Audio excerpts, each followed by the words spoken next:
नवाबी के दौर से आजम युग तक नया इतिहास लिखने को बेताब रामपुर। मैं रामपुर हूं, वो रामपुर जो अंग्रेजी हुकूमत की सबसे मशहूर रियासतों में से एक थी। मैं गवाह हूं अंग्रेजी हुकूमत से लेकर लोकतंत्र के रंग तक। मैंने राजा को रंग बनाया है, मैंने नेताओं को फर्श से अर्श पर पहुंचाया है। मैं वो रामपुर हूं जिसे कई लोगों ने अपना गढ़ समझा, लेकिन मैंने हमेशा जनता की आवाज को सुना है। आजम खां चाहते थे कि आप जेल चले जाएं। जेल चले जाएं बेवजह, बेकसूर। आजम खां एक बहुत बड़े कद्दावर नेता थे। अब्दुल वोट दिलवाए और आप अब्दुल का नाम भी नहीं लें। एक बार फिर मैं रामपुर यूपी की सियासत का सेंटर बन चुका हूं। वजह है वही आजम खान जिन्हें मैंने पहचान दी, नाम दिया, सम्मान दिया, लेकिन मेरे नाम को बदनाम करने वाले आजम को फिर से दी गई उनकी नई पहचान, बैरक नंबर 3 वाले कैदी की पहचान।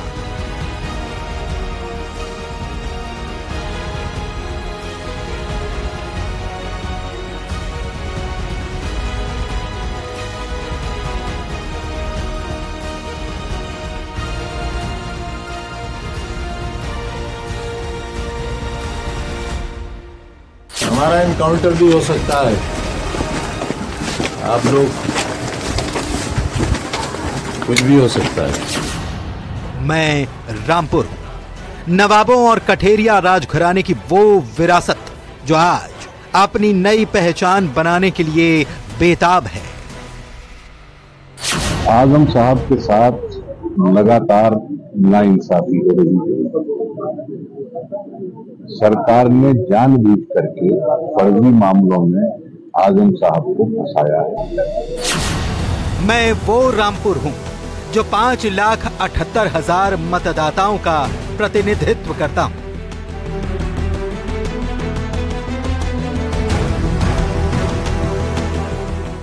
मैं बदजुबान आजम से पहचान पाने वाला रामपुर हूं।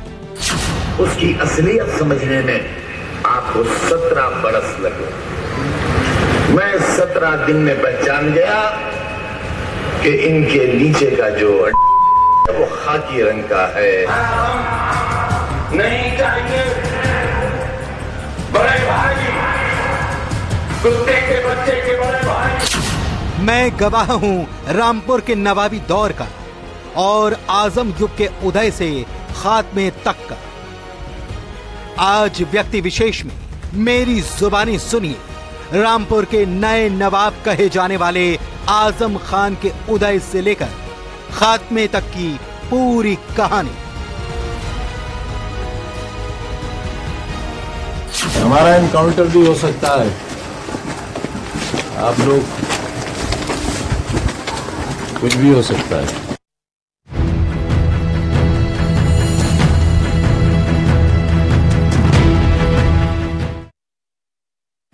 बदजुबानी जिसकी पहचान है, विवाद आजम जिसका उपनाम है और रामपुर की ये जेल जिसका नया पता ठिकाना, वही है आज के व्यक्ति विशेष। नमस्कार, मैं हूं आपके साथ मेनका चौधरी और आप देख रहे हैं हमारा खास कार्यक्रम व्यक्ति विशेष, जिसमें बात हो रही है आज आजम खां की और आजम खां के सिफर से शिखर और शिखर से सिफर तक के सियासी सफर की, जिसकी शुरुआत मैं कर रही हूं रामपुर जेल से। ये वही रामपुर जेल है जहां कभी आजम खां पहुंचते थे तो दरवाजे खुल जाया करते थे। यहां आजम खां को सैल्यूट दिया जाता था, लेकिन आज 10 बाई 10 की एक कोठरी में कैद हैं कभी खुद को सुपर सीएम समझने वाले आजम खां। कैसे और क्यों हुआ ये? अगर ये सवाल पूछेंगे तो बात बहुत लंबी जाएगी।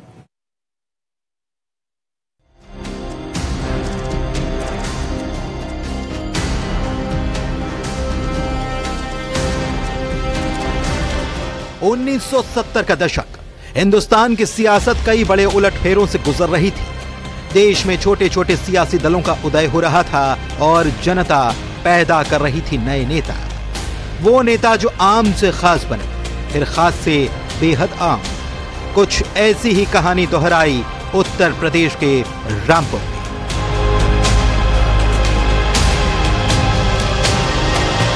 रामपुर जो कभी अपनी दो चीजों के लिए देश में मशहूर था, एक तो रामपुर का चाकू और दूसरा रामपुर के नवाब। नवाबी तो रही नहीं, लेकिन मेरे पीछे जो नूर महल आप देख रहे हैं, यही वो महल है जहां से नवाब पूरे रामपुर पर हुकूमत चलाया करते थे। लेकिन एक वक्त आया जब महल के अंदर रहने वालों को एक लड़के ने चुनौती दी, ललकारा। उस लड़के का नाम आजम खां। अलीगढ़ से वकालत की पढ़ाई कर लौटे आजम खां के शब्दों में जादू होता था, ऐसा जादू जिसका गवाह बना रामपुर और रामपुर के लोग। साल 1948 में जन्मे आजम खान ने 70 के दशक में अलीगढ़ मुस्लिम विश्वविद्यालय से कानून की पढ़ाई की और यहीं के छात्र संघ चुनाव में राजनीति का कहरा सीखा। तब टाइपिंग करने वाले पिता को अंदाजा नहीं था कि उनका बेटा कौन सी क्रांति को रामपुर में हवा देने वाला है। वक्त बदला। रामपुर के कल कारखानों से मजदूरों की आवाज बने आजम ने यहाँ की सियासत को भी बदल कर रख दिया। विकास नहीं हुआ, कोई फैक्ट्री नहीं लगी, जो फैक्ट्रियां लगी थी उन फैक्ट्रियों को भी बंद करा दिया गया। तो इसलिए मुसलमान अब फैसला किया है कि मुसलमान अब बीजेपी को वोट करेगा, बीजेपी के साथ जाएगा, जो सत्ता जिसकी 4.5 साल सरकार है उसके साथ जाएगा, उसके साथ रहेगा, तभी विकास हो पाएगा। आजम खान के रामपुर की राजनीति के आजम बनने की कहानी 1974 से शुरू होती है, जब वो AMU के छात्र संघ के महासचिव चुने गए थे। उसी समय आपातकाल लगा और उन्हें भी जेल भेज दिया गया। तब तक आजम को पता नहीं था कि जब वो जेल से लौटेंगे तब वो आम आजम नहीं बल्कि रामपुर के आजम खास बन चुके होंगे।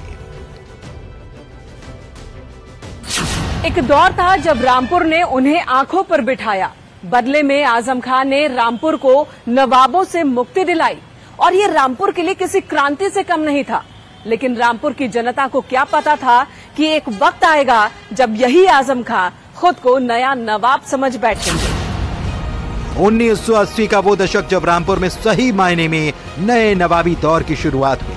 यूं तो रामपुर की सियासत पर नवाब रजा अली खान के परिवार का दशकों तक दबदबा रहा, लेकिन साल 1980 में इन्हीं नवाबों के साए में आजम खान ने पहली बार विधानसभा का चुनाव जीतकर नवाबी का खात्मा कर दिया।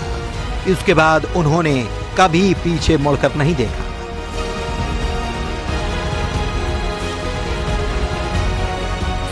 रामपुर के गली गली में आपको आजम खां उनके परिवार का नाम शिलापट्टों पर देखने को मिल जाएगा। इस वक्त मैं खड़ी हूं मुमताज पार्क के गेट के सामने। मेरे पीछे जो गेट है मुमताज पार्क का है। मुमताज जो कि आजम खां के पिता का नाम, और इस पार्क का नाम भी पहले मुमताज पार्क ही था, लेकिन अब ये नाम बदल गया है। 2013 का ये शिलापट आपको नजर आ रहा है जब माननीय मोहम्मद आजम खान ने इसका जीर्णोद्धार करवाया था। माननीय अजहर अहमद खान तब अध्यक्ष थे नगर पालिका के रामपुर के, उन्होंने इसका उद्घाटन किया था। लेकिन आज इस पार्क का नाम बदल चुका है। अब इस पार्क का नाम क्या हो गया है ये आपको इस दूसरे शिलापट पर देखने को मिल जाएगा। तो इस तरह से आपको जगह जगह आजम खां उनके परिवार के नाम दिखेंगे, लेकिन बदलते रामपुर में ये नाम, ये शिलापट भी बदल रहे हैं। रामपुर शहर पर आज उनकी ऐसी छाप है कि लोगों की जबान और जगह जगह लगे शिलान्यास के पत्थरों पर उनका ही नाम नजर आता है। लेकिन अब उस दौर के खात्मे की शुरुआत हो चुकी है। आगे हम उसी की बात करेंगे। हमारा एनकाउंटर भी हो सकता है। आप लोग कुछ भी हो सकता है। एक वक्त था जब रामपुर कानपुर के बाद सबसे ज्यादा कल कारखानों वाला शहर था, लेकिन समय के कुचक्र में फंसकर विकास का पहिया थम गया। बीते दशक रामपुर को एक ऐसी पहचान मिली जो कोई भी शहर नहीं चाहता होगा, और यही वजह है कि रामपुर की जनता अब बदलाव की बात कर रही है। वो बदलाव जो हमने विधानसभा उपचुनाव के दौरान देखा, और रामपुर की जनता ने आजम एंड फैमिली का पॉलिटिकल सफाया कर दिया।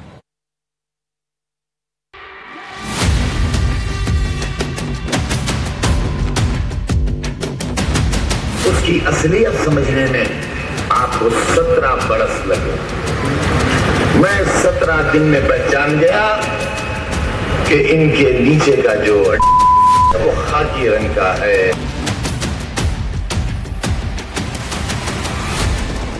रामपुर एक ऐसी विधानसभा सीट जिस पर देश और प्रदेश की निगाहें हमेशा टिकी रही। रामपुर वो शहर है जहां की सियासत आजादी के बाद से ही देश की आंखों में गड़ गई। जब 1977 में विधानसभा के चुनाव हुए, उस वक्त मंजूर अली खान को कांग्रेस से विधानसभा पहुंचाया गया, तो लोकसभा क्षेत्र के तौर पर इसी रामपुर ने नवाब खानदान की मिटती नवाबी को नई पहचान दी। धीरे धीरे सियासत का चक्र चलता रहा और शुरू हुआ नवाबी के खात्मे का दौर, जहां आगे चलकर आजम खान ने खुद को नया नवाब समझने की गलती कर दी। लेकिन सच तो यह है कि यहाँ की जनता ही हमेशा नवाब रही। लेकिन बदलते वक्त के साथ मैं एक बार फिर से बदलाव की तैयारी में हूँ। इसी रामपुर ने मुंबई के सितारों को संसद पहुंचाया तो बीजेपी के कुछ गिने चुने मुस्लिम चेहरों में से एक मुख्तार अब्बास नकवी को भी सांसद बनने का मौका दिया। लेकिन 2017 के बाद से अब इस रामपुर में बदलाव की बयार दिखने लगी है, जिसे कभी समाजवादी पार्टी का गढ़ कहा जाता था। इसी रामपुर की सियासत के आजम बने आजम खान का कभी एक छत्र राज चलता था, जहां से 10 बार आजम खान विधायक बने, 2 बार सांसद बने, करीब 5 दशक लंबा सियासी सफर। लेकिन वक्त का खेल देखिए, जिस शहर ने उन्हें शिखर पर पहुंचाया, उसी शहर से धोखा किया तो रामपुर के लोगों ने उन्हें अर्श से फर्श पर लाकर पटक दिया। तनवीर गुड्डू जी, ये वो शख्स हैं जो कभी समाजवादी पार्टी में थे, आजम खान के बेहद करीबी थे, साथ गाड़ी में आया जाया करते थे। लेकिन कैसे इन्हें भी आजम की नाराजगी का सामना करना पड़ा, इन्हीं से जानते क्या हुआ, नाराजगी क्यों हो गई थी? तो मुस्लिमों पे तो सारा जुल्म किया उन्होंने जुल्म ही मुसलमानों पे किया। शहर में मज़ारों पे बिल्डोजर, कब्रस्तानों पे बिल्डोजर, मस्जिदों पे बिल्डोजर, मदरसों पे बिल्डोजर, सबों पे बिल्डोजर चलवाया। और जो भी शहर का चमकता हुआ आदमी था या कोई हसाब आदमी था, उसको कहते थे कि उसको जीने का हक नहीं था, निकलने का हक नहीं था। अगर कोई डिवाइडर के इस हाथ को आ रहा है तो अपने हाथ से रक्षा वालों के, ठेले वालों के, ठेलियों वालों के चाटे मारते थे। जब्ती खेतों पे बिल्डोजर चला दिया, आज तक मुआवजा लेने नहीं दिया। आजम खान अपने बेबाक अंदाज, बदजुबानी और अक्खड़पन के लिए पहचाने जाने लगे। यानी